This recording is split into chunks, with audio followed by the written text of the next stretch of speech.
Let's talk about how to support your child in a multidisciplinary setting. How can you foster relationships between your child's therapist or your child's team to best support their language growth, their sensory processing and emotional regulation growth, etc. This is the place that we're going to have that conversation.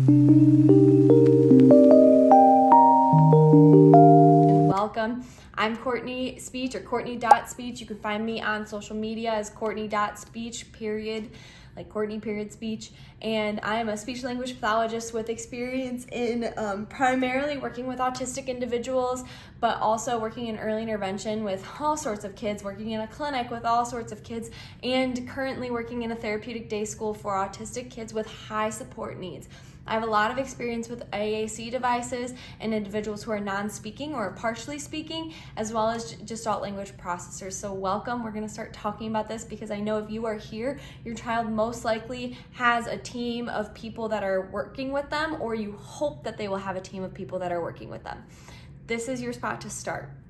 My entire career and before that, all my clinicals, etc., has always been with a multidisciplinary team. There is something to point out when you're talking about a multidisciplinary team is that do they work alongside each other or do they really work together? It's really, really hard for most of us as professionals, occupational therapists, speech language pathologists like myself, BCBAs in ABA therapy, music therapists even, and physical therapists, feeding therapists, which are usually your speech pathologist or your occupational therapist or a combination of a team of both. And even like vision itinerants, orientation and mobility. I've worked with all of them, and I would love to say that I have experience in finding the best practices and how to work with all of these people together. It will depend on the professionals. Some professionals have a really hard time engaging and interacting with others. It really just depends. When we are talking about teamwork, it's really important to talk with the people that are giving your child therapy. How willing are they to interact with other professionals? If they are not willing, it might be for a reason. That just might not be their jam, or they're too swamped and don't have that time or availability in them at this time. But that is something that should never, in my professional and personal opinion, should never be a problem. We are therapists first. We put our clients first.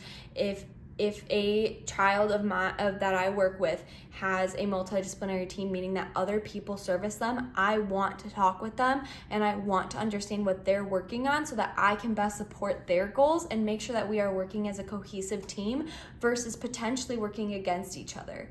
BCBAs, oftentimes all of these practices, all of these therapies that I've been talking about, we all overlap.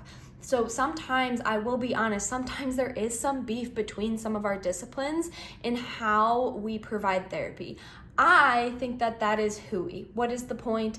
I think that there's so much we can do from our perspective and how we can support these kids that does not hinder the child's outcomes, and actually can support them, even if we don't agree on everything. But that's coming from me, somebody who's worked collaboratively with multiple different professionals for years.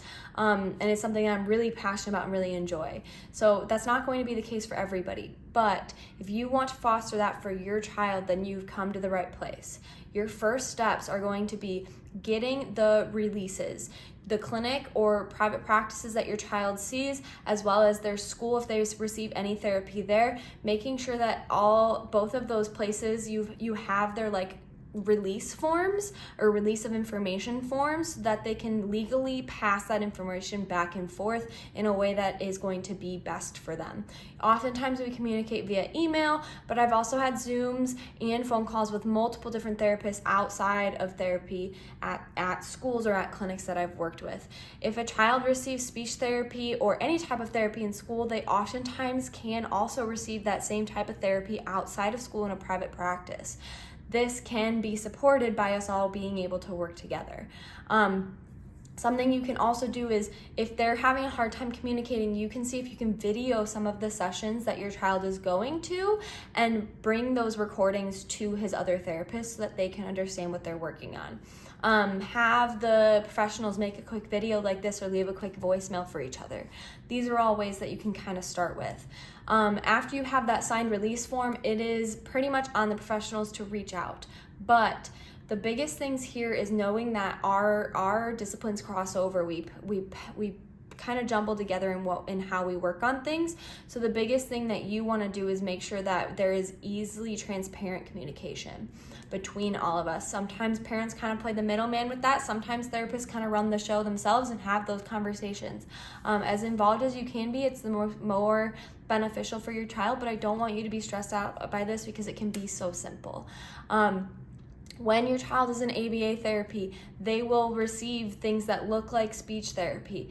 I'm going to be honest, I love BCBAs. I do not recommend best practice getting an AAC device through a BCBA or going that route at all. I've heard of that happening, few and far between, but it does happen.